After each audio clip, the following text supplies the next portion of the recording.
At my wife's law school graduation dinner I paid for. She thought it would be funny to introduce me like this. Meet my husband. No degree, no plan, just living off my income. Everyone laughed. I didn't. I smiled, raised my glass, and said, enjoy it. This is the last joke you'll ever make at my expense. Then I walked away, quietly, reclaiming my peace. My name's Miles Carter, and I need you to understand something right off the bat. I'm not the kind of guy who loses his cool in public. I don't throw drinks in people's faces. I don't flip tables like I'm auditioning for a reality show. And I sure as hell don't make scenes that end up on someone's Instagram story with crying laughing emojis. But on the night my wife decided to roast me like a Thanksgiving turkey in front of her entire law school graduating class, their pompous professors, and her parents who'd never liked me anyway, I discovered something profound about the human condition, specifically my condition. Turns out, champagne burns like battery acid when you're swallowing it alongside a heaping serving of public betrayal. And dignity, real, bone-deep dignity, pairs surprisingly well with stone-cold silence. Let me paint you a picture of how spectacularly this evening went down. I'd spent 3 weeks planning this graduation dinner because Amelia, my wife of 5 years, had finally finished law school. And listen, I was genuinely proud of her. She'd worked her ass off, pulled all-nighters that would make a truck driver weep, and memorized more Latin phrases than a Catholic priest on speed. So yeah, I wanted to celebrate her. I booked the Green Marlin, this ridiculously overpriced seafood place downtown where the bread rolls come with their own origin stories and the waiters look at you like they're doing you a personal favor by bringing you water. I'm talking about the kind of restaurant where you need to take out a small loan just to afford the valet parking. But whatever. This was Amelia's night and I was determined to make it perfect. I handled everything, and I mean everything. Sent out the invitations, coordinated with her neurotic mother about the seating arrangements, confirmed the private dining room 3 separate times because apparently that's what you do when you're married to someone whose family treats every event like it's a state dinner. I even, and this is where I should have known I was in too deep, ironed her parents matching navy blazers because they wanted to look important for the photos. Her dad, Harold, had shown up at our apartment the day before with these wrinkled jackets that looked like they'd been stored in a gym bag since 1987. And he'd looked at me with those watery blue eyes and said, son, you think you could work your magic on these? And like the absolute chump I was, I said, sure. Spent 45 minutes steaming out creases while watching YouTube videos on proper lapel technique because God forbid the in-laws show up looking anything less than camera ready to celebrate a daughter who barely acknowledged my existence. The dinner started off fine if you consider fine to mean awkwardly navigating conversations with people who'd never bothered to learn what I actually did for a living. Amelia's law school friends were there. This collection of sharp-dressed sharks in designer suits who all had the same aggressive handshake and the same practice laugh that sounded like money. They'd clink their glasses, toast to justice and democracy and other abstract concepts they'd probably stop caring about the second they landed their first corporate gig, and I'd smile and nod like a dashboard bobblehead. Her professors showed up, too. These intellectual types who'd spent the appetizer course explaining legal theories to each other in increasingly pretentious voices, as if the rest of us couldn't possibly understand the complex nuances of constitutional law. Spoiler alert, we didn't care. I sat there in my off-the-rack suit, the one I'd bought on sale at Macy's because I'm not made of money, despite what some people apparently thought, and I watched my wife absolutely glow. She was wearing this emerald green dress that probably cost more than my truck payment. Her dark hair pulled back in one of those effortless updos that actually takes an hour to create. And she was holding court like a queen addressing her subjects. People kept congratulating her, telling her how brilliant she was, how far she'd go, how she was destined for greatness. And I sat there thinking, yeah, she is pretty amazing. Look at what she accomplished. Look at what we accomplished together. That's when she stood up. The room got quiet, that expectant kind of silence you get right before someone makes a speech. Amelia picked up her champagne glass and she smiled. This absolutely radiant, angelic smile that I'd fallen in love with 5 years ago when she'd walked into my office, asking if I could recover her corrupted thesis files. Everyone leaned in. I thought maybe she was going to thank me, acknowledge the sacrifices we both made, talk about how we were a team. How beautifully naive of me. I want to take a moment, she said, her voice carrying that confident courtroom projection they'd taught her to acknowledge my husband, Miles. She gestured toward me with her glass, and I felt this weird flutter of hope mixed with dread. Everyone, this is the man who's been by my side through all of this. The man who supported me emotionally through every late night, every breakdown, every crisis. She paused for effect, and I swear to God, I saw the punchline coming a full second before she delivered it. Emotionally, but not intellectually, because let's be honest. And here she laughed. This light, Tinkling laugh that made everyone else laugh, too. No degree, no plan, just living off my income and fixing things around the house. But hey, every successful woman needs a good handyman, right? The table absolutely erupted. I'm talking volcanic levels of laughter. Her best friend from law school, this woman named Stephanie, who'd never said more than 3 words to me in 5 years, literally spit her wine back into her glass. One of the professors, this distinguished-looking guy with a silver beard, actually started clapping like he'd just witnessed the world's greatest comedy routine. Harold was chuckling and shaking his head like I was some kind of lovable sitcom character. And Diane, my mother-in-law, had this satisfied smirk on her face like she'd been waiting years for someone to finally say what they'd all been thinking. Even the waiter, this 20-something kid who'd been hovering nearby, cracked a smile before catching himself. I sat there with my champagne glass in my hand, my face arranged in what I hoped looked like a good-natured smile, and I felt something inside me shift. Not break exactly, more like realign. Suddenly, with perfect clarity, I understood that I'd been financing my own humiliation for 5 solid years. Every tuition payment, every sacrificed weekend, every time I'd worked double shifts so she could focus on studying, it had all been building toward this moment where I got to be the punchline at my own expense. When the laughter finally died down to scattered chuckles, I stood up. Every eye in that room turned to me, probably expecting me to laugh it off, play along, be the good sport. Instead, I raised my glass, looked my wife dead in the eye, and said in a voice that was perfectly calm, perfectly level, "Enjoy it, Amelia. That's the last joke you'll ever make at my expense." Then I set down my glass, adjusted my jacket, and walked out of that private dining room with my head held high. No yelling, no dramatic speeches, no throwing things or making threats. Just one quiet man who'd finally realized that loyalty without respect is just a fancy word for doormat. I walked past the shocked faces, past the suddenly silent table, past the concerned-looking hostess, and straight out into the parking lot where the night air hit me like a revelation.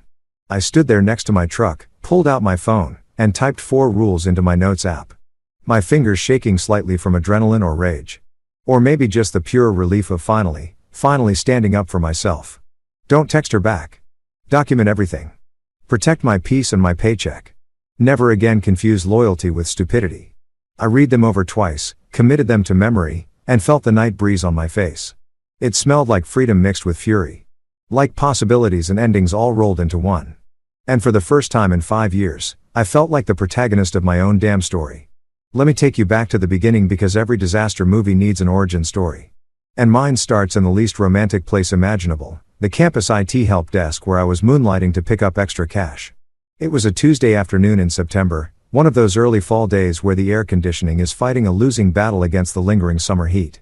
And I was 3 hours into a shift that consisted mainly of explaining to freshmen that turning their computer off and on again actually does solve most problems.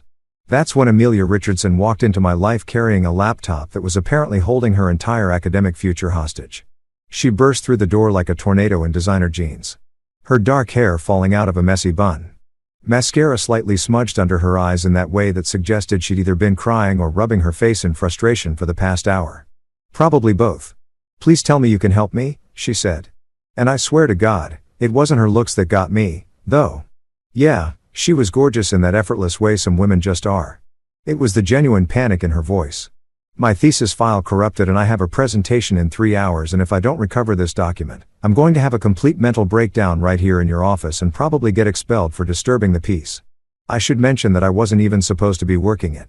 My actual job, my real career, was running a small construction management company that had started right out of high school when everyone else was applying to colleges and drowning in student loan applications. While my former classmates were debating philosophy and getting drunk at frat parties, I was learning how to read blueprints, manage subcontractors, and turn a profit on residential renovation projects. It was blue-collar work, sure, but it was honest work that paid actual money, and taught me skills that didn't come from a textbook. The IT gig was just something I did on the side because the university paid well, and the work was mindless enough that I could do it half asleep. But back to Amelia and her corrupted thesis. I took her laptop, ran some recovery software, and managed to retrieve about 90% of her document while she paced around my tiny office like a caged animal, alternating between thanking me profusely and catastrophizing about her academic career. "You're literally saving my life right now," she kept saying, which I found both charming and slightly concerning from a mental health perspective. When I finally handed the laptop back with her thesis intact, she looked at me like I just pulled her puppy out of a burning building. "I owe you," she said. "Coffee dinner." My firstborn child. I laughed and told her coffee was fine, mostly because I figured that would be the end of it. Girl gets her thesis back, buys the IT guy a thank you latte. Everyone goes on with their lives. Except Amelia didn't let it end there. She showed up the next week with an actual homemade coffee cake, which she claimed was a family recipe, but later admitted she'd found on Pinterest and stress-baked at 2 o'clock in the morning. The week after that, she started just dropping by to chat between classes, asking me about my construction projects with what seemed like genuine interest. I love that you actually build things, she'd say, running her fingers along the calluses on my palms. Everyone here just talks and theorizes. You make real things that people can touch and use. That's so refreshing. Looking back now, I can see all the red flags I missed. But at the time, man, I was 24 years old, running my own business, and this brilliant, beautiful law student was choosing to spend her free time in my cramped office that smelled like old coffee and printer ink. She'd tell me about her cases and her classes, about her dreams of becoming a civil rights attorney and changing the world one lawsuit at a time. And I'd listen like she was describing the plot of the greatest movie ever made. She made me feel like I was part of something bigger than myself, like my support mattered, like we were building something together, even if I was the one doing it with actual tools and materials. We dated for 8 months before I proposed, which everyone said was too fast. But I'd never been the kind of guy who waffled on big decisions. When you know, or at least that's what I told myself. I proposed at a construction site. Actually, this gorgeous Victorian house I was restoring in the historic district. I brought her there at sunset, showed her the work we'd done on the ornate crown molding and the original hardwood floors, and I told her that I wanted to build a life with her the same way I built houses, with careful planning, solid foundations, and the kind of commitment that lasts generations. She cried and said yes. And I remember thinking I was the luckiest guy in the world. When we got married, she was starting her second year of law school, and I was riding high on a series of successful commercial projects that had my company's bank account looking healthier than it ever had. We had this unspoken understanding that I'd be the financial anchor while she focused on school. She had dreams of changing the world through legal reform and advocacy, and I had dreams of building it, literally constructing the homes and buildings where people would live those changed lives. For a while, it genuinely felt like a partnership. We'd stay up late talking about our future. She'd open her own practice fighting for the underdog, and I'd expand my company to include sustainable construction techniques. We'd be this power couple, each successful in our own right, proving that you didn't need 2 lawyers or 2 doctors to make it work. But somewhere along the way, and I can't pinpoint exactly when it happened, the narrative shifted slowly, subtly, like water eroding stone. I went from being Miles Carter, successful business owner and equal partner, to just Amelia's husband. It started with little things. At law school events, people would introduce themselves to her with enthusiasm and barely glance my way. "And you are?" They'd ask if my presence required explanation. "That's my husband, Miles," Amelia would say, and they'd nod politely before immediately redirecting the conversation back to her. Nobody ever asked what I did for work. Nobody cared that I was running projects that employed 15 people and generated 6 figures annually. I wasn't wearing a suit and quoting Supreme Court cases, so I might as well have been invisible. Her friends were the worst. This crew of ambitious law students who all seemed to shop at the same expensive stores and share the same worldview that equated education level with human value. They'd come over to our apartment, the apartment I was paying for, mind you, and they'd sprawl across our furniture, drinking the wine I'd bought, complaining about their caseloads and their professors while completely ignoring my existence unless they needed something. "Miles, can you grab more ice? Miles, do you have a phone charger? Miles, would you mind turning down the game? We're trying to discuss important things." I became the guy who fetched things and stayed quiet. The human equivalent of background furniture with a wallet attached. The real kicker was how Amelia started introducing me at events. In the beginning, she'd brag about my business, tell people about the historic homes I was restoring, make me sound like some kind of artisan craftsman. But as law school progressed and her friend group became more established, those introductions got vaguer. "This is Miles, my husband," she'd say with no follow-up, no context, as if that was all anyone needed to know about me. When people did ask what I did, she'd answer before I could. "He runs a small construction company," with the emphasis on small, that made it sound like I was hammering together birdhouses in our garage rather than managing million-dollar renovation projects. I worked my ass off during those years. I'm talking 12-hour days on job sites, coming home covered in sawdust and drywall dust, grabbing a quick shower before making dinner because Amelia had a study group or a late class.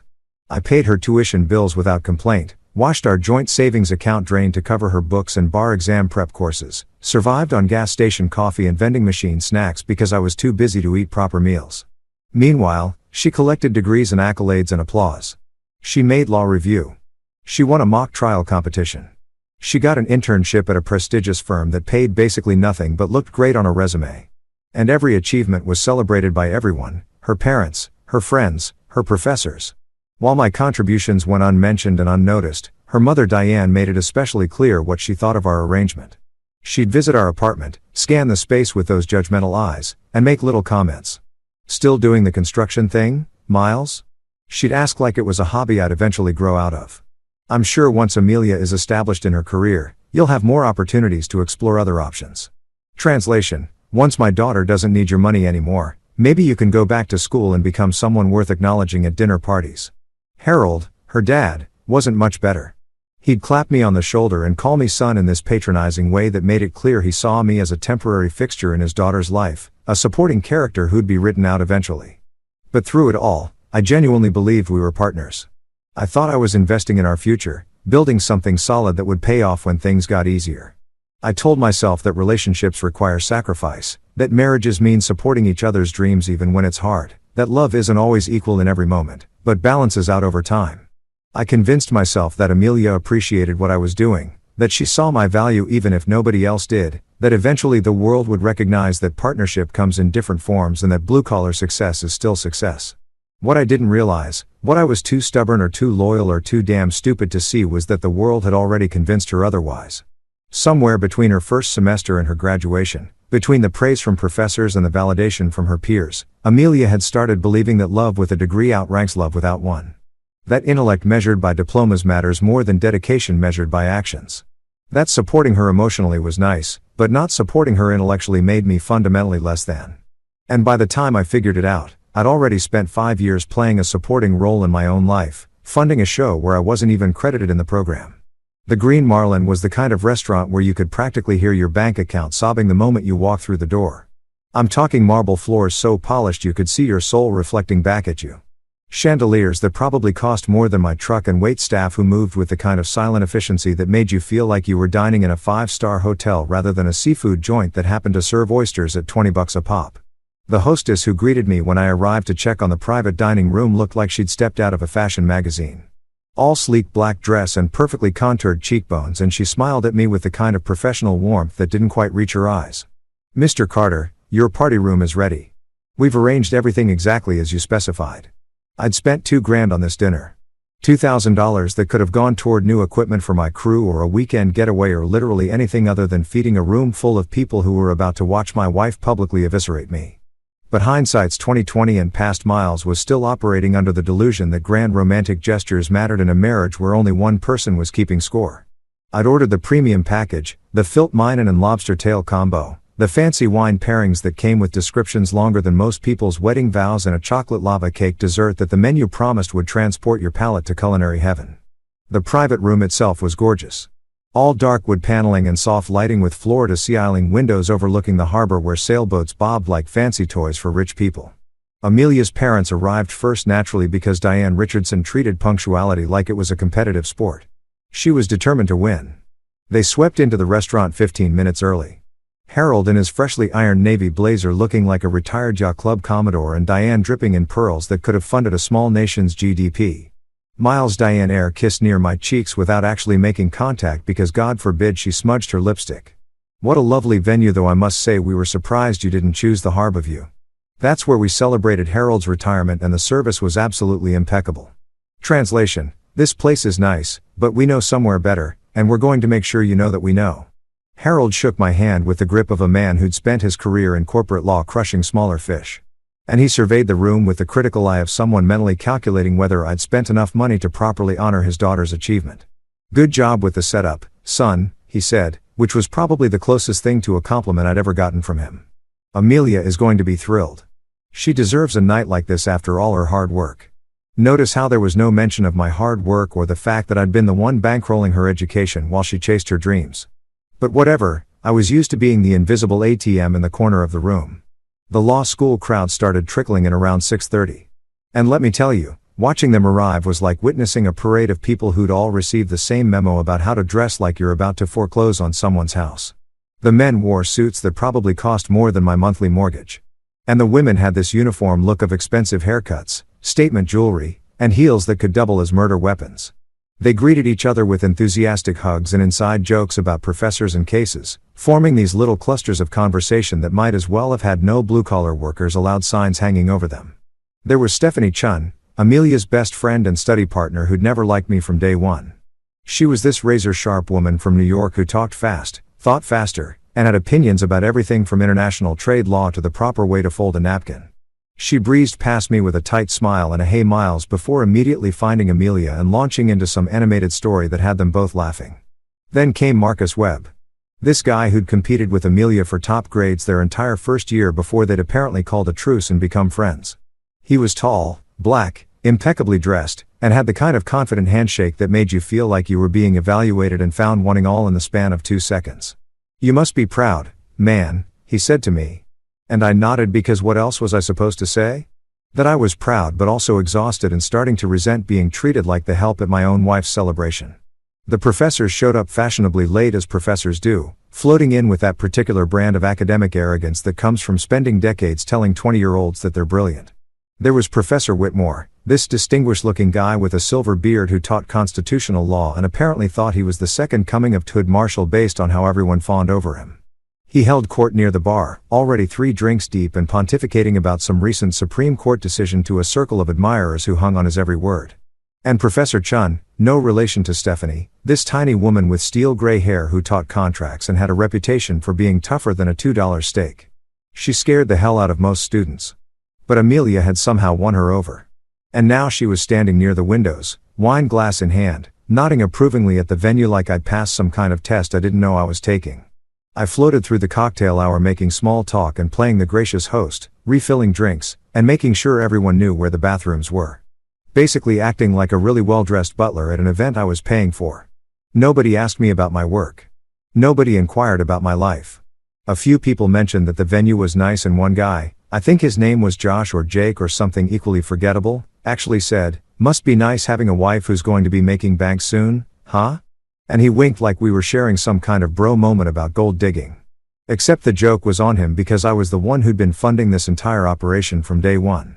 When we finally sat down for dinner, I found myself positioned at the head of the table next to Amelia, who looked absolutely radiant in her emerald dress. She kept squeezing my hand under the table, leaning over to whisper things like, "Thank you for doing this, and this is perfect." And I genuinely believed she meant it. The first course came out, some kind of fancy salad with edible flowers that tasted like grass, but looked Instagram-worthy, and everyone oohed and awed appropriately. The conversation flowed around me like water around a rock. All talk of internships and job offers and bar exam strategies. And I sat there smiling and nodding like one of those dashboard bobbleheads, contributing nothing because I had nothing to contribute to their world. The main course arrived and I have to admit that filet mignon was cooked to absolute perfection. Tender, juicy, practically melting on the fork. For about 15 minutes, I actually relaxed and thought maybe this evening would be okay. Maybe I was being paranoid. Maybe Amelia did appreciate everything I'd done and this was her night to shine and I could handle being in the background because that's what partners do. We take turns. We support each other. We don't keep score. Then Professor Whitmore stood up and tapped his wine glass with a fork, calling for everyone's attention. "I'd like to propose a toast," he announced in that booming professor voice that probably carried to the cheap seats without a microphone. "To our graduates who've worked tirelessly for 3 years to master one of the most challenging disciplines in academia, you've earned your place in this profession, and we couldn't be prouder." Everyone raised their glasses, clinkinked them together, took sips while murmuring agreement. Standard graduation toast stuff. Nothing offensive, nothing weird. But then Amelia stood up and I should have known. I should have felt it coming the way animals supposedly sense earthquakes before they hit. She picked up her champagne flute and that beautiful smile spread across her face and the room went quiet with anticipation because everyone loved Amelia. Everyone wanted to hear what brilliant accomplished future attorney Amelia Richardson had to say. "Thank you all so much for being here." She started her voice carrying that perfect blend of gratitude and confidence they must teach in some secret law school class. "This journey has been incredible and I couldn't have done it without an amazing support system." She gestured around the table acknowledging her parents, her friends, her professors. Then her eyes landed on me and she smiled wider. But I especially want to acknowledge my husband Miles. Here it comes. I thought. Here's where she thanks me for the tuition payments and the late-night coffee runs and the 5 years of putting her dreams ahead of my own. Everyone, this is the man who's been by my side through all of this, she continued. And people turned to look at me with polite smiles. The man who supported me emotionally through every late night, every breakdown, every existential crisis about whether I'd chosen the right career path. She paused and I saw something flicker in her expression. Something that should have been a warning but came too fast for me to process. He supported me emotionally but not intellectually because let's be honest, and here she laughed this crystalline laugh that invited everyone else to join in. No degree, no plan, just living off my income and fixing things around the house. But hey, every successful woman needs a good handyman, right? The laughter hit me like a physical force. It erupted from every corner of that table, loud and sharp, and utterly delighted. Stephanie literally spit her wine back into her glass, her eyes going wide with shocked amusement. Marcus was chuckling and shaking his head. Professor Whitmore, that distinguished bastard, started actually clapping like this was the punchline to end all punchlines. Harold was grinning and nodding like his daughter had just delivered a closing argument that would go down in legal history. Diane had this satisfied little smirk on her face. The kind that said she'd been thinking this exact thing for 5 years and was thrilled someone finally had the guts to say it out loud. Even the waiter, this kid who couldn't have been more than 22 and was standing by the door with a water pitcher, cracked a smile before catching himself and rearranging his face into professional neutrality. The whole room was laughing at me at my expense at the joke of my existence in Amelia's orbit. And my wife, the woman I'd loved and supported and sacrificed for, stood there beaming like she'd just won her first case. I sat there with my champagne glass halfway to my lips, my face frozen in what I desperately hoped looked like a good-natured smile rather than the mask of absolute devastation. It felt like my brain was doing this weird thing where it simultaneously understood exactly what had just happened while also refusing to fully process it. Like trying to compute an equation that doesn't quite make mathematical sense. This was the woman I'd married. This was the person I'd built my life around, and she just reduced me to a punchline, a supporting character, a handyman who existed to serve her narrative. When the laughter finally started to die down, I made my decision. I drove to Leo's apartment in complete silence, which is weird for me because I'm usually the guy who needs music or podcasts or some kind of audio distraction to keep my brain from spiraling into dark places. But that night, I couldn't handle noise. I needed the quiet to process what had just happened, to let the full weight of my humiliation settle into my bones like radioactive material that would probably give me emotional cancer in about 10 years. The streets of downtown were relatively empty for a Saturday night. Just the occasional cluster of college kids stumbling between bars and a few homeless guys camped out near the transit station. My truck's engine rumbled at stoplights and I watched the red glow reflecting off my hood. Thinking about how appropriate it was that everything looked angry and inflamed because that's exactly how I felt inside. Leo Martinez had been my best friend since high school, back when we were both young and stupid, and thought we could conquer the world with nothing but ambition and terrible haircuts.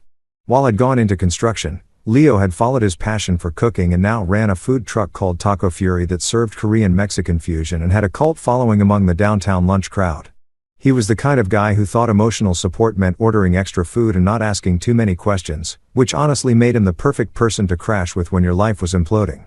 He lived in this converted warehouse loft in the Arts District, the kind of place with exposed brick walls and pipes running across the ceiling that somehow looked cool instead of unfinished.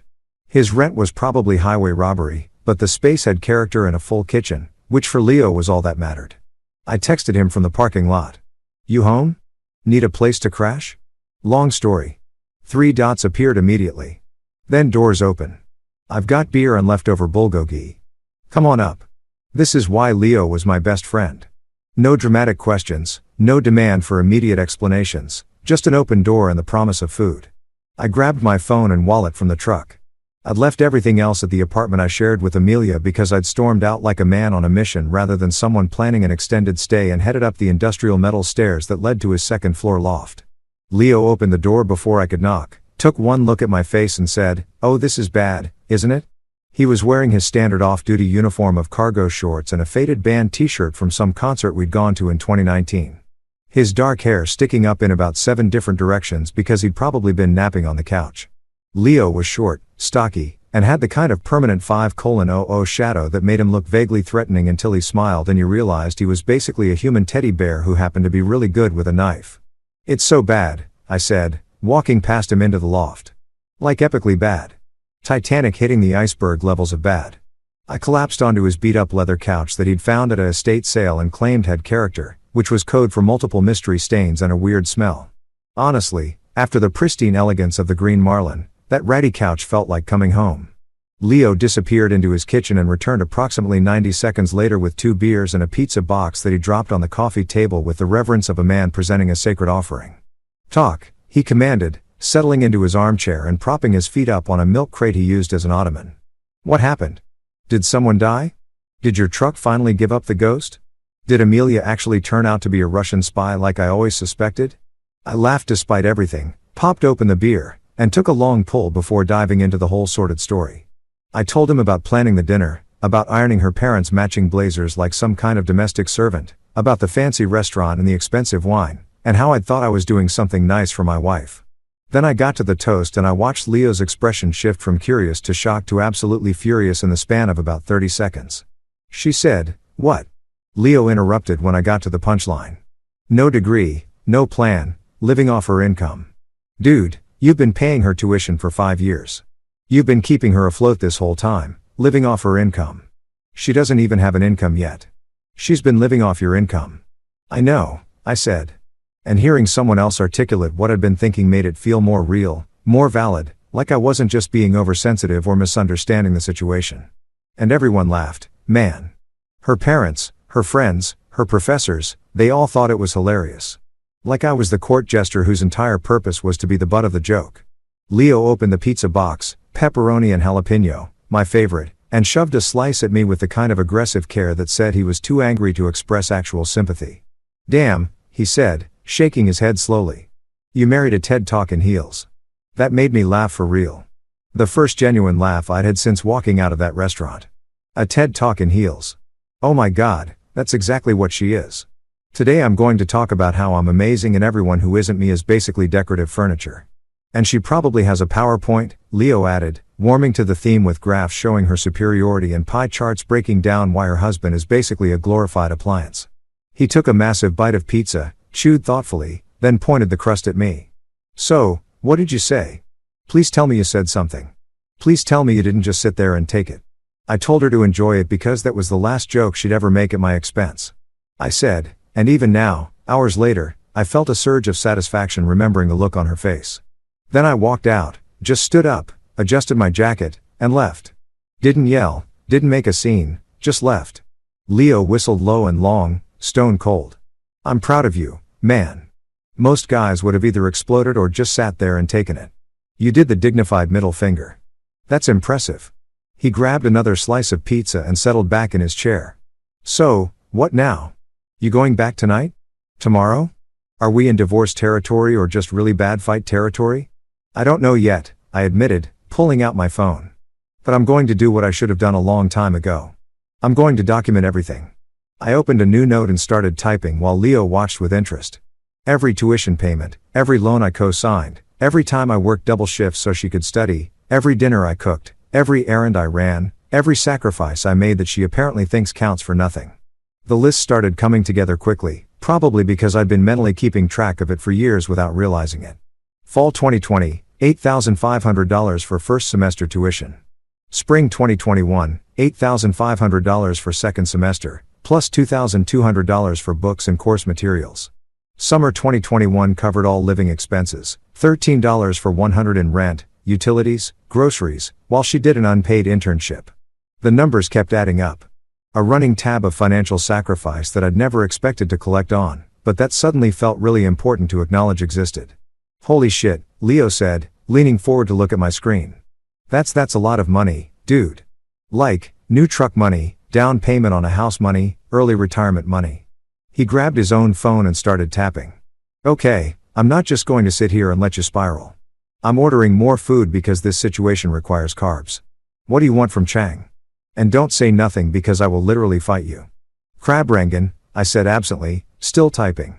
"And maybe those scallion pancakes." I scrolled through my phone's photo gallery, finding pictures of receipts I'd saved for tax purposes that showed just how much I'd spent on Amelia's education and living expenses. There was the receipt from the bookstore where I'd dropped $800 on her textbooks for constitutional law and criminal procedure. The confirmation email from when I paid for her bar exam prep course.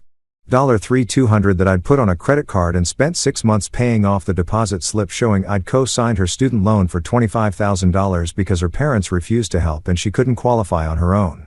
Every piece of evidence was another brick in the wall of documentation I was building. Proof that I wasn't crazy, that I hadn't been imagining my contributions to our partnership. I found emails where she'd asked me to cover expenses because she was too busy studying to pick up shifts at the part-time paralegal job she'd worked for exactly 1 semester before quitting. Text messages where she'd thank me for being supportive and understanding, promising that things would get easier once she graduated and started working. Screenshots of our joint bank account showing deposits from my business and withdrawals for her expenses. A one-way flow of money that apparently entitled her to publicly mock me as a freeloader. You know what's crazy? I said, looking up from my phone. I never thought of it as keeping score. I genuinely believed we were building something together. Like, she's investing in her future. I'm supporting that investment and eventually we both benefit from her success. That's how marriages are supposed to work, right? You support each other's dreams. Sure, Leo said, but support is supposed to be mutual, and it's definitely not supposed to come with public humiliation as a bonus feature. His phone buzzed with the food delivery notification. Okay, Chang will be here in 20 minutes. In the meantime, you're going to finish that list. We're going to figure out your game plan, and you're going to sleep on my couch for as long as you need to. Mikasa, Sukasa, Hermono. I spent the next hour compiling what essentially amounted to a financial autopsy of my marriage. 5 years of tuition payments, living expenses, supporting her through unpaid internships, and exam prep. Covering the cost of her professional wardrobe because apparently looking like a lawyer costs about the same as actually being one. The grand total came to just over $127,000, which was roughly what I'd spent on her education and living expenses while she pursued her dreams. $127,000 that I'd invested in a partnership that she apparently saw as a charity case. When the Chinese food arrived, Leo spread it out on the coffee table like a buffet, and we ate in comfortable silence for a while. The crab rangoon was perfect, crispy on the outside, creamy on the inside, exactly the kind of comfort food my soul needed. The scallion pancakes were hot and flaky and slightly greasy in the best possible way. We demolished most of the food and I felt some of the tension starting to ease from my shoulders.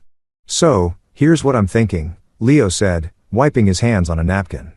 Tomorrow, you go back to the apartment when you know she's not there. You pack a bag with your essentials, clothes, toiletries, important documents. You move that stuff here temporarily. Then, you call a lawyer, a good one, and you start figuring out your options. Because here's the thing, man. You don't have to decide about divorce tonight or tomorrow or even next week, but you do need to protect yourself. He was right. Of course, I needed to think strategically, not emotionally. I needed to be smart about this, document everything, and make decisions based on facts rather than feelings. I woke up on Leo's couch the next morning with a crick in my neck that felt like someone had replaced my vertebrae with rusty bolts, a headache that was probably half dehydration and half existential crisis. And the kind of clarity that only comes when you've spent the night mentally replaying your public humiliation on a loop until your brain finally says, okay, enough wallowing. Time to do something about this. The morning light was streaming through Leo's industrial windows at an angle specifically designed to assault hungover eyeballs. And I could hear him clanging around in the kitchen, probably stress cooking his feelings into something that would either be delicious or require a fire extinguisher. The smell of coffee and bacon was enough to lure me off the couch. And I shuffled into the kitchen looking like a before picture in one of those life transformation ads. You look like hell, Leo said cheerfully, sliding a plate of breakfast tacos across the counter. But you smell like revenge, which is an improvement. What's the plan? He was already dressed for work in his Taco Fury t-shirt and backwards cap, looking annoyingly alert for someone who'd stayed up until 2 o'clock in the morning helping me compile evidence of my failed marriage. Lawyer, I said, my voice still rough from sleep. I need to talk to a lawyer. Know any good ones? The irony wasn't lost on me that I was asking for legal advice after spending 5 years married to someone who was supposedly qualified to provide it. But here we were living in a reality where the person who should have had my back was the one who'd stabbed me in it. Leo pulled out his phone and started scrolling. Actually, yeah. Remember my cousin Maria? The one who got divorced last year from that tech bro who tried to claim her food truck business was community property even though she started it before they met. I nodded vaguely, remembering some family drama Leo had mentioned involving restraining orders and disputed assets. She used this lawyer named Grace Holloway who apparently ate the guy alive in court. Like legally speaking, there wasn't enough left of him to fill a shot glass. Maria said she was expensive but worth every penny. Give me the number, I said, and Leo forwarded me the contact information along with a text that just said, "Go get him, Tiger." Followed by about 7 different punching fist emojis. I called the number right there in Leo's kitchen, half expecting to get a receptionist who'd tell me the earliest appointment was sometime in the next fiscal quarter. But instead, I got a woman with a voice like bourbon and cigarettes who identified herself as Grace Holloway and asked what I needed in a tone that suggested she didn't have time for nonsense, but would make time for interesting cases. My wife publicly humiliated me at her graduation dinner after I spent 5 years financing her law degree. I said, figuring there was no point in sugarcoating it. I need to know what my options are legally speaking and whether I'm entitled to any kind of compensation for basically funding her entire career while she treated me like hired help. There was a pause on the other end of the line, then a low chuckle that sounded equal parts amused and predatory. "Oh, I like you already. Come to my office at 11 o'clock. Bring documentation if you have it, but don't worry if you don't. We'll figure out what we need. My rate is $350 an hour for consultation. And if you decide to retain me, we'll discuss a payment plan. Sound good?" $350 an hour was roughly what I charged for a full day of construction consultation. But I had a feeling this was going to be worth it. "I'll be there," I said, and she rattled off an address in the financial district before hanging up without any of the polite goodbyes normal people exchange. I liked her already. Grace Holloway's office was located on the 14th floor of a glass tower that looked like it had been designed by someone who really believed in the power of intimidation through architecture. The lobby had that sterile corporate aesthetic. All marble and chrome and uncomfortable modernist furniture that was probably worth more than my truck, but looked like it had been designed specifically to prevent people from relaxing. The elevator played smooth jazz that made me want to commit minor property crimes. And when I reached the 14th floor, I was greeted by a reception area that managed to be both minimalist and expensive, like someone had spent a fortune making sure you knew they didn't need to try too hard. The receptionist was a young guy in his 20s with perfect hair and a name tag that said Dylan. And he looked me over with the kind of assessing glance that suggested he was very good at determining whether people could afford to be there. "Mr. Carter?" he asked. And when I nodded, he gestured toward a hallway. "Miss Holloway is ready for you. Second door on the left. Can I get you water, coffee, or anything else?" "I'm good," I said, following his directions down a hallway lined with what I assumed were expensive abstract paintings, but might have just been color samples from a hardware store for all I could tell. I knocked on the second door, heard a brisk come in, and entered what could only be described as the office of someone who'd won a lot of arguments and wanted you to know it. Grace Holloway was sitting behind a massive desk made of dark wood that probably came from a tree that had been personally offended by being cut down.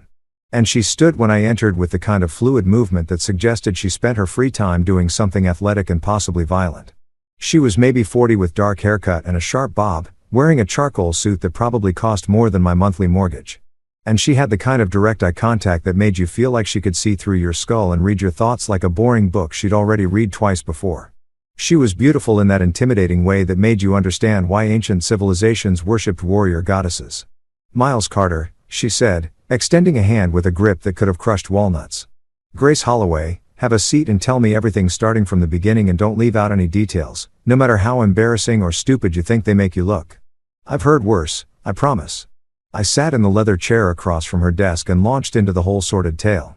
How Amelia and I met, how I'd supported her through law school, the financial sacrifices I'd made, and finally the graduation dinner disaster that had ended with me walking out and spending the night on my best friend's couch. Grace listened without interrupting, occasionally making notes on a legal pad with handwriting that looked like it could cut glass.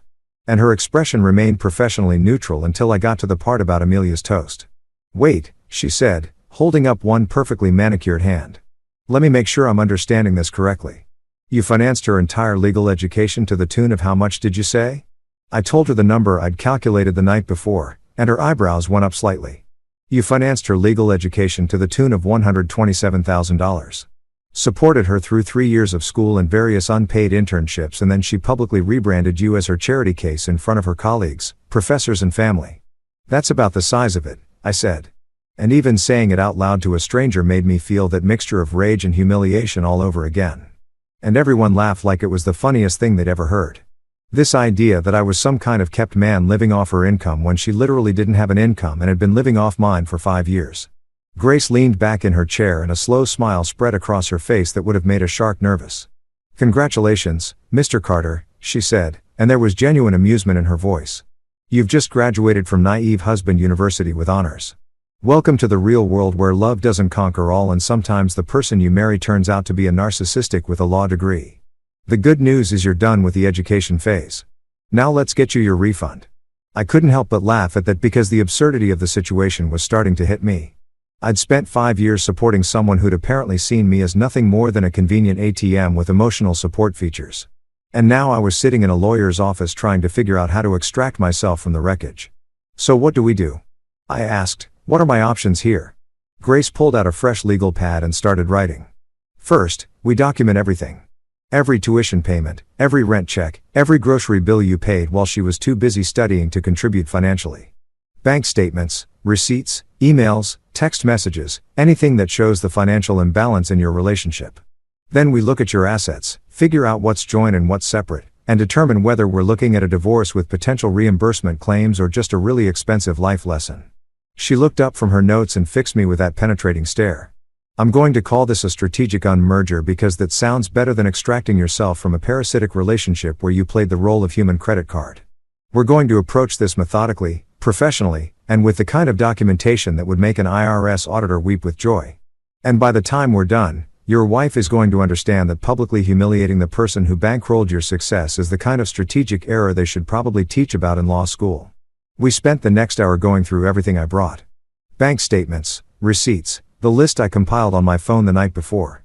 Grace asked pointed questions, made more notes, and occasionally muttered things like unbelievable and the audacity under her breath. When we were done, she leaned back and studied me with an expression that might have been respect. Here's what you need to understand, she said. This isn't about revenge. Revenge is emotional, loud, and ultimately unsatisfying. This is about receipts, documentation, evidence. Revenge fades, but receipts are permanent. You're going to collect every piece of evidence that shows what you contributed to this relationship, and we're going to use that to ensure you're treated fairly in whatever comes next. When I left her office an hour later, she walked me to the door and handed me her business card. Don't seek revenge, Mr. Carter, she said again, and her smile was sharp enough to perform surgery. Seek receipts. They last longer and cut deeper. It was the best advice I'd ever gotten, and I was absolutely going to follow it. I spent the next week living like a man possessed, except instead of being haunted by ghosts, I was being haunted by receipts, bank statements, and the growing realization that I'd been financially sponsoring my own emotional destruction for half a decade.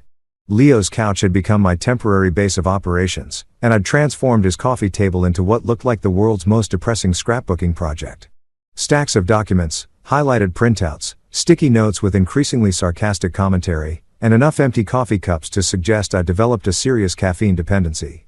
Leo would come home from his food truck shifts, take one look at my evidence wall, and say things like, "You look like a detective in a crime drama, except sadder and with worse lighting." He wasn't wrong.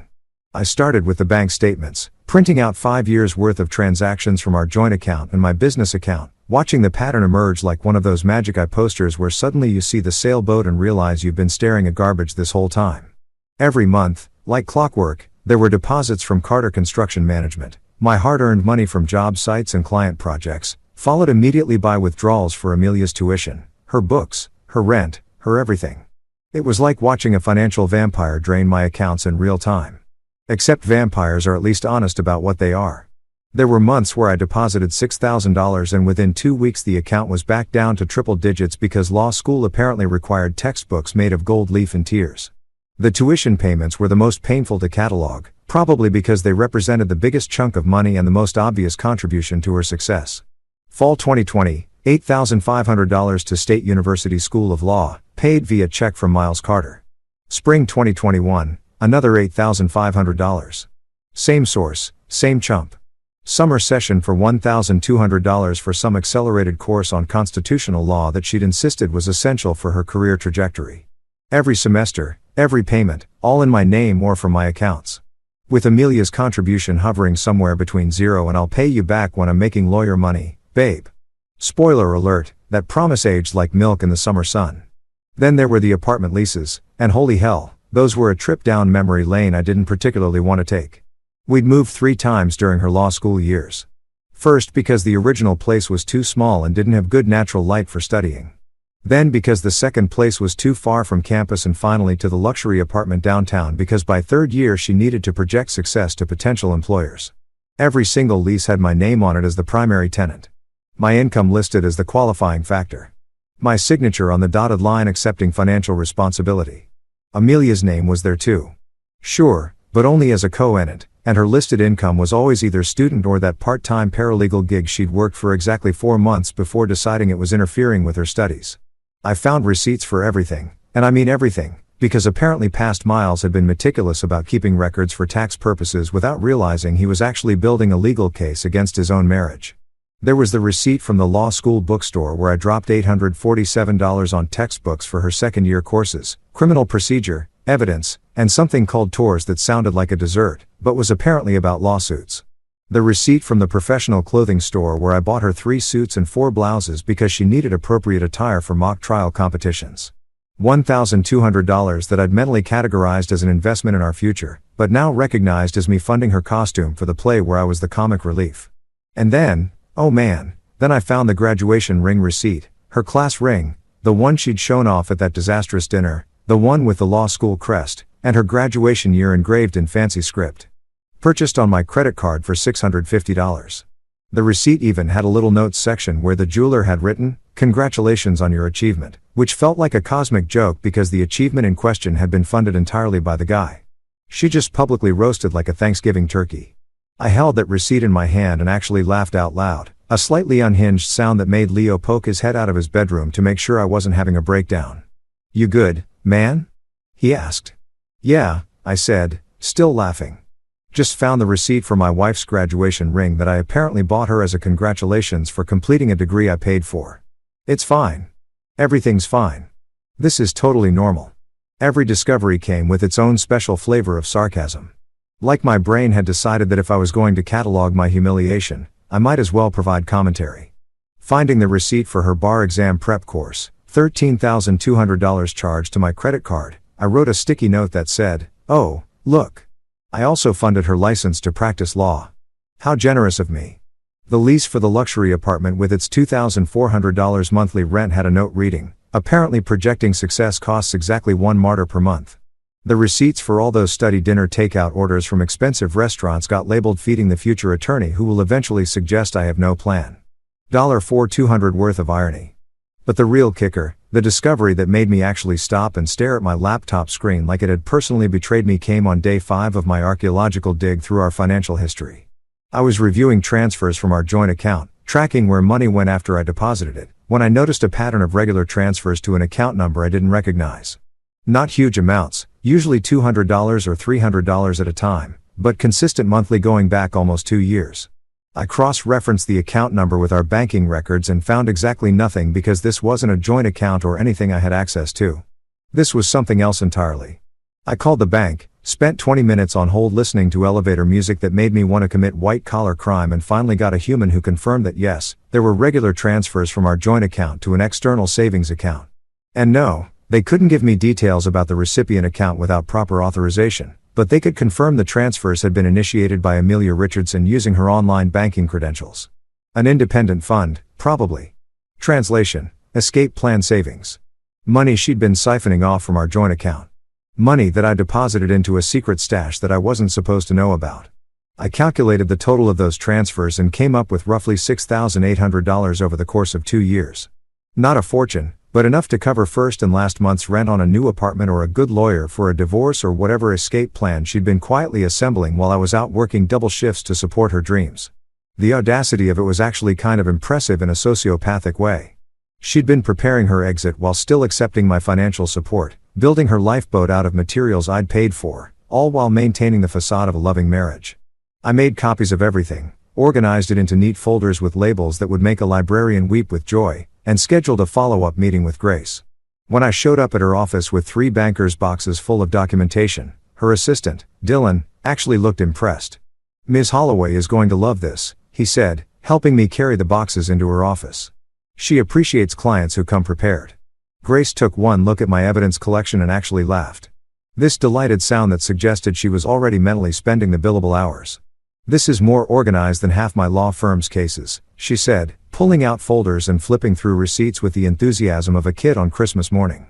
"Mr. Carter, you've essentially built an airtight case showing that your wife built her entire legal career on your balance sheet. This is beautiful. This is art. This is the kind of documentation that makes opposing counsel cry into their overpriced lattes. We spent 2 hours going through everything with Grace making notes and occasionally muttering things like unbelievable and the sheer audacity and my personal favorite.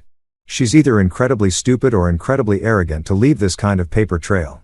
When we got to the secret savings account transfers, Grace actually put down her pen and looked at me with something approaching respect. She was building an escape fund, she said. Using money from your joint account. That's going to play very well if this goes to court. It shows premeditation, financial manipulation, and a fundamental violation of marital trust. That night, after I'd left Grace's office with a solid legal strategy and a renewed sense of purpose, I sat in Leo's apartment with my laptop and composed an email. Not a long one, not an emotional manifesto, just 3 short lines that said everything that needed to be said. Hi counsel, attached are financial records showing the true cost of your degree. Consider this a courtesy copy before my lawyer sends the official version. Best regards, Miles. No emojis, no exclamation points, no angry rants or emotional appeals, just peace and proof, documentation, and dignity. I attached a PDF summary of the financial evidence, a greatest hits compilation of receipts and bank statements, and hit send before I could second-guess myself. Then I poured myself a drink, raised a glass to Leo, who was watching from the kitchen, and said to receipts, may they be permanent and devastating. Leo raised his beer in response. To receipts, he echoed, and to never confusing loyalty with stupidity again. My phone stayed silent for exactly 28 minutes. Then it started ringing. Amelia's name lit up my phone screen exactly 28 minutes after I'd sent that email. And I stared at it for a solid 10 seconds before Leo walked over, looked at the screen, and said, answer it.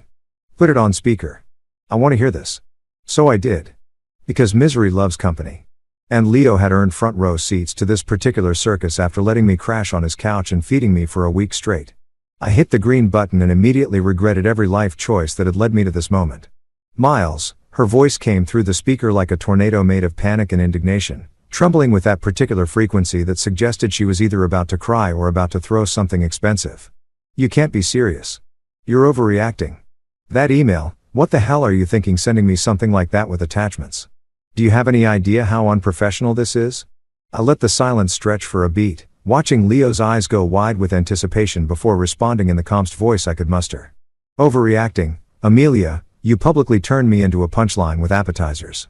You stood up in front of your colleagues, your professors, and your parents, and you roasted me like I was the evening's entertainment. So, no, I don't think documenting the actual financial reality of our relationship qualifies as overreacting. I think it qualifies as fact-checking. But everyone laughed, she protested, and I could hear the genuine confusion in her voice. Like, she honestly couldn't understand why I was making such a big deal out of something that had been so funny to everyone else. It was just a joke, Miles. You're being so sensitive about this. Can't you take a joke? Exactly. I said, and Leo had to shove his fist in his mouth to keep from laughing out loud. Everyone laughed. That's the problem, Amelia. Everyone thought it was hilarious that you described me as a deadbeat with no degree and no plan who's been living off your income, your non-existent income that I've been funding for 5 years. The joke was so good that I decided to fact-check the punchline with actual bank statements. Turns out the real joke was me thinking we were partners. She started saying something about how I was twisting her words and taking everything out of context, but I was already done with this conversation. Listen, I'm not doing this right now. You'll be hearing from my lawyer. Have a good night, counselor. I hung up before she could respond, and Leo immediately burst out laughing, slapping the coffee table hard enough to make the evidence boxes rattle. Dude, he wheezed between laughs. That was cold. Have a good night, counselor. You just dismissed her like she was a telemarketer. That was beautiful. He got up to grab us both beers from the fridge, still chuckling. $10 says she calls back within an hour. She didn't call back that night, which was actually more unsettling than if she had. Instead, my phone stayed eerily quiet, and I went to bed on Leo's couch, wondering if maybe I'd been too harsh, if maybe I should have heard her out, if maybe no. No, I was done with that kind of thinking. I'd spent 5 years second-guessing myself, making excuses for her behavior, convincing myself that things would get better once she graduated, once she got a job, once she felt more secure. Well, she'd graduated, and instead of things getting better, she decided to publicly humiliate me as her graduation present to herself. I was done apologizing for having feelings about that. The next morning, I was in the middle of eating the breakfast burrito Leo had made me. The man's stress cooked the way other people's stress ate, and I was reaping the delicious benefits when my phone rang again. Unknown number but with a local area code. So I answered it thinking it might be a client or a supplier. Instead, I got a voice that sounded like it had been marinated in country club memberships and expensive scotch. Mr. Carter, this is Richard Thorne. I'm a senior partner at Thorne Bishop & Associates, the firm where your wife, where Amelia Richardson has accepted a position as a junior associate. He paused, probably waiting for me to say something, but I just stayed quiet because I'd learned that silence makes people uncomfortable enough to keep talking. Mr. Carter, I'm calling because this situation with your wife's comments at her graduation dinner has reached our office, and we'd like to discuss how we might resolve this matter discreetly. I nearly choked on my burrito. The email had made the rounds. Somehow, my documentation of financial abuse had traveled from Amelia's inbox to her new employer's attention. And now, senior partners were calling me directly to discuss discreet resolution. Lawyers love drama, especially when it's happening to other lawyers. And apparently, my receipts were making waves in the legal community. This was better than I could have possibly imagined. Mr. Thorne, I said, swallowing my bite of burrito and trying to sound professional despite being dressed in sweatpants on my best friend's couch. I appreciate the call, but I'm not sure what there is to discuss. I simply sent my wife some financial documentation relating to our marriage. If that's caused problems at her new workplace, well, that sounds like a conversation you should be having with her, not with me. There was a pause on the other end of the line, and I could practically hear him recalculating his approach. Mr. Carter, we're aware of the incident at the graduation dinner. Several of our attorneys were in attendance, and word has spread throughout the firm. Combined with the financial documentation you've provided, there are concerns about professionalism and judgment that we'd like to address before Ms. Richardson's official start date. Would you be willing to meet with me and our HR director to discuss this matter? We're prepared to make this worth your time. Worth my time? That was code for we're willing to pay you to make this go away before it becomes a bigger problem. I told him I need to consult with my attorney and would get back to him. Then immediately called Grace, who answered on the second ring sounding annoyingly alert for 8:30 in the morning. Grace Holloway, she said, and I could hear the clicking of a keyboard in the background like she was already working on something else. What can I do for you, Mr. Carter? Amelia's new employer just called me. I said senior partner named Richard Thorne. Apparently my email made the rounds at their firm and now they want to have a meeting to discuss the matter discreetly. He used the phrase worth your time, which I'm interpreting as code for please accept money to shut up about this. The keyboard clicking stopped. Richard Thorne called you directly? Grace asked, and there was a new energy in her voice like a shark that had just smelled blood in the water. Oh, this is delicious. They're worried about reputational damage, probably concerned that hiring someone who publicly humiliated her husband might reflect poorly on the firm's values. When does he want to meet? We scheduled the meeting for 2 days later at Thorne Bishop & Associates' downtown office, which gave Grace time to prepare what she called the good folder, a comprehensive breakdown of my financial contributions to Amelia's education, complete with summaries, graphs, and enough legal precedent to make even a senior partner nervous. We're going to walk in there calm and professional. Grace instructed me over the phone like we're the villains in a legal thriller who already know how the story ends. You wear your best suit. You let me do most of the talking and you do not apologize for anything. Understood. Understood, I said, and spent the next 2 days mentally preparing myself for what was essentially a confrontation with the legal establishment that had produced my wife. Leo helped by making increasingly elaborate meals and providing running commentary on my evidence collection. You know what you are, he said the night before the meeting, gesturing at me with a spatula while he made fish tacos. You're like Batman, except instead of fighting crime, you're fighting disrespect with receipts.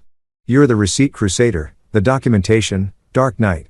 That's the dumbest thing you've ever said, I told him. But I was smiling despite myself. The morning of the meeting, I put on my best suit, the charcoal gray one I usually reserved for meeting with high-end clients who wanted to make sure their contractor didn't look like he just rolled off a construction site, and met Grace in the lobby of Thorne Bishop & Associates' office building. She was already there looking like she'd been born wearing power suits and carrying briefcases, and she had a leather portfolio under her arm that I assumed was the good folder. Ready? She asked and I nodded. Remember? She said as we walked toward the elevators. Calm, professional, slightly bored. We're not here to beg.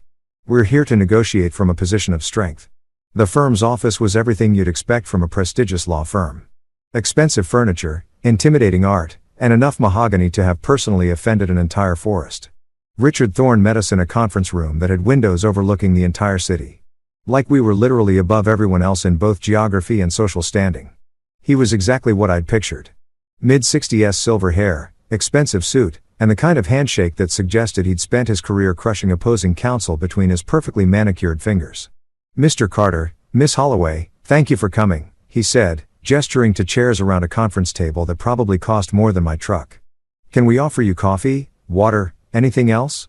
Grace set her portfolio on the table with a soft thud that somehow sounded threatening. "Caffeine makes me generous," she said with a smile that didn't reach her eyes. "So, no, thank you. Let's just get to business, shall we?" She opened the portfolio and pulled out a document. "We understand you'd like to handle this discreetly, Mr. Thorne. So would we, which means you'll need to write faster." She slid a document across the table, her opening demands, I assumed, and I watched Thorne's expression shift from confident to concerned as he read the first page. This, I thought, was going to be interesting. The conference room fell into the kind of silence that usually precedes either a declaration of war or a really expensive settlement. And I watched Richard Thorne's face cycle through several different expressions as he read Grace's opening demands. There was confusion followed by surprise, a brief flash of what might have been respect, and finally settling on that careful neutral expression lawyers were when they realized they're not holding the cards they thought they were. He set the document down carefully, adjusted his reading glasses, and looked at Grace like she'd just shown up to a chess match with a flamethrower. "Miss Holloway," he said, his voice carrying that measured tone people use when they're trying very hard not to sound worried. "These demands are extensive. You're asking for full financial reimbursement, a formal letter of acknowledgement, restrictions on Ms. Richardson's public statements," and he paused, flipping to the second page. "Mandatory firm-wide professionalism training using this incident as a case study." That's quite a comprehensive list. Grace leaned back in her chair with the casual confidence of someone who knew exactly how strong her position was and was enjoying watching the other side slowly realize it too. "Mr. Thorne, let me paint you a picture of what happens if we don't reach an agreement. Today, my client's story, complete with 5 years of financial documentation showing how he funded his wife's entire legal education while she treated him like hired help, gets filed with the family court. Those filings are public record. The press loves a good David versus Goliath story, especially when Goliath is a lawyer who publicly humiliated the man who paid for her degree. Can you imagine the headlines? Junior associate's husband seeks reimbursement for funding her career. Law school graduate sued by man who paid her tuition. I can already see the think pieces about toxic relationships and financial abuse in professional partnerships. I watched Thorne's jaw tighten slightly, and I had to give him credit for maintaining his composure. Next to him sat Jennifer Walsh, the firm's HR director, a woman in her 50s with sharp eyes and the kind of no-nonsense demeanor that suggested she'd dealt with worse problems than this, but probably not before her morning coffee. She'd been silent so far, but now she leaned forward and spoke for the first time since we'd arrived. "Mr. Carter," she said, directing her attention away from Grace and toward me, probably thinking I'd be easier to manipulate than my lawyer. "We understand you're hurt and angry. What happened at that dinner was inappropriate and unprofessional, but surely you can see how public litigation would be damaging for everyone involved, including yourself. These kinds of cases attract attention and not always the kind of attention that reflects well on either party." I started to respond, but Grace put a hand on my arm, a subtle signal that she'd handle this. "Miss Walsh, my client, isn't concerned about looking good. He's concerned about being treated fairly after 5 years of financial and emotional exploitation. And frankly, the only person who should be worried about their reputation right now is your incoming junior associate who thought it was appropriate to mock her husband at a public event while simultaneously accepting the considerable financial support he'd been providing." Grace pulled out another document from her portfolio, and I recognized it as the summary we'd prepared, the one with all the numbers, dates, and receipts, organized into a narrative that would make even the most skeptical person understand exactly how lopsided our relationship had been. She slid it across the table with the precision of someone dealing cards in a high-stakes poker game. "This is a comprehensive breakdown of Mr. Carter's financial contributions to Ms. Richardson's education and living expenses over a 5-year period. Tuition payments, living expenses, bar exam fees, even her class ring that she wore while delivering her little speech. The total comes to $127,000, not including the opportunity costs of Mr. Carter working additional hours to cover these expenses or the emotional labor of supporting a partner who clearly didn't value his contributions." Thorne picked up the document and started reading, his expression growing more troubled with each page. Jennifer leaned over to read along with him, and I saw her eyebrows rise when she got to the section about the secret savings account. Those transfers Amelia had been making from our joint account to her private escape fund. That particular detail had made even Grace whistle when I'd first shown it to her because it demonstrated premeditation, the kind of calculated behavior that turned a simple marriage dispute into something that looked a whole lot like financial manipulation. There's also the matter of the comments themselves, Grace continued, pulling out her phone and setting it on the table. We have multiple witnesses who can testify to exactly what Ms. Richardson said at that dinner. Several of them, in fact, are attorneys from your firm who were in attendance. I've already reached out informally to a few of them, and they've confirmed the general content of her speech. The part where she suggested Mr. Carter had no degree, no plan, and was living off her income. Those statements are not only factually false, but also defamatory. And they were made in front of an audience of legal professionals who might reasonably be expected to believe them coming from a law school graduate. I could see Thorne doing the mental math, calculating the cost of a public lawsuit versus the cost of settling privately, weighing the reputational damage to his firm against the financial hit of meeting our demands. The thing about lawyers is that they're fundamentally practical people. They understand cost-benefit analysis better than anyone. And right now, Grace was making it very clear that fighting this would cost them more than giving us what we wanted. Let's take a 15-minute break, Thorne said, standing up with the kind of stiff formality that suggested this meeting was not going the way he'd expected. Ms. Walsh and I need to discuss this privately. Please help yourselves to refreshments. He gestured vaguely toward a side table where there was indeed coffee, bottled water, and a tray of pastries that looked like they'd been imported from somewhere expensive and pretentious. Once they left the room, I turned to Grace. How do you think it's going? I asked quietly, even though I was pretty sure I knew the answer based on Thorne's expression. They're going to settle, Grace said confidently, pulling out her phone to check messages. Thorne's a smart guy. He knows that fighting this publicly would be a nightmare for the firm. They're probably in there right now figuring out how to spin this internally. Maybe whether they need to resend Amelia's job offer or just put her on some kind of probationary status. Either way, we're walking out of here with what we came for. She was right. When Thorne and Jennifer returned 20 minutes later, so much for 15 minutes, Thorne's entire demeanor had shifted from defensive to resigned. He sat down, folded his hands on the table, and looked at Grace with the expression of a man who just agreed to something he didn't particularly like, but recognized as necessary. We're prepared to offer a settlement, he said, and I felt my heart rate kick up a notch. Full reimbursement of documented expenses. We'll need to verify the amounts, but based on what you've shown us, we're looking at approximately $127,000. We'll draft a formal letter acknowledging Mr. Carter's financial contributions to Ms. Richardson's education, which can be used in any future legal proceedings. And we'll include a confidentiality clause preventing Ms. Richardson from making any public statements about Mr. Carter or their marriage, professional or otherwise. And the professionalism training. Grace prompted because of course she wasn't going to let them off easy on that point. Thorne actually went slightly. And yes, we'll implement mandatory professionalism training for all associates and junior partners with a case study based on. He paused, clearly hating every word he was about to say. Based on this incident emphasizing the importance of maintaining professional boundaries and avoiding public statements that could be construed as defamatory or damaging to personal relationships. Grace smiled, and it was the kind of smile that probably made opposing counsel have nightmares. Excellent. I'll have my office draft the settlement agreement this afternoon. We should be able to have everything finalized within the week. She stood up and I followed her lead, shaking Thorne's hand with probably more enthusiasm than was strictly professional. As we rode the elevator back down to the lobby, Grace turned to me and said, "Congratulations, Mr. Carter. You just got a very expensive divorce settlement without actually getting divorced. Though, honestly, after this, I'd recommend filing anyway. That woman is going to hate you for the rest of her natural life." "Good," I said, and I meant it.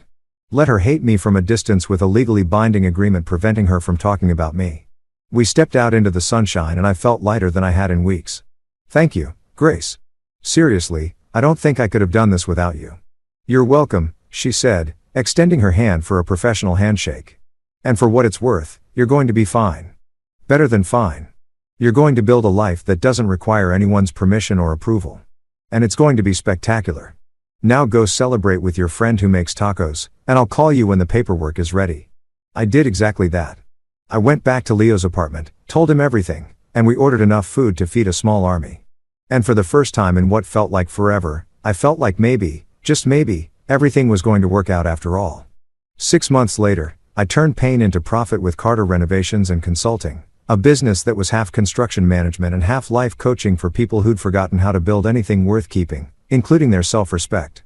My first consulting clients were 3 lawyers from Amelia's firm who'd heard about my story and wanted advice on protecting their assets before their own marriages imploded. Irony, so delicious, I could taste it with every invoice I sent. My new apartment was small but completely mine, filled with furniture I'd picked out and peace I'd earned the hard way. My fridge was actually stocked with real food instead of takeout containers. And my sense of humor had upgraded from bitter to brilliantly sarcastic. Leo started calling me the comeback contractor, which was better than the guy who got roasted at dinner, so I accepted it. Amelia tried emailing once with a subject line that read, "Maybe we can talk." And I responded with exactly 7 words. My hourly rate's $200. Legal counseling extra. She never responded, which told me everything I needed to know about how much our talk was actually worth to her. Some conversations aren't worth having, especially with people who only value you when it's convenient. 1 year later, I stood on a stage at a business seminar for men rebuilding after toxic relationships, holding a glass of water like a prop in my own redemption story. The topic was how to stop being your partner's side project. And the irony of a construction guy teaching people about building better lives wasn't lost on anyone. My wife once introduced me as a man with no degree and no plan, I said, watching 300 faces lean forward. Turns out my plan was just waiting for the right exit. The laughter came, the good kind, with me instead of at me, and guys lined up afterward to shake my hand and share their own stories. One wife told me her husband had sent her my video, and they both learned something. That felt better than any settlement check. Later, in my workshop, surrounded by tools and peace, I poured myself a drink and raised the glass to nobody in particular. "Enjoy it," I said quietly, remembering that night at the Green Marlin. That really was the last joke anyone made at my expense because I'd walked away from being someone's punchline and built something better. A life where respect wasn't negotiable and dignity wasn't optional.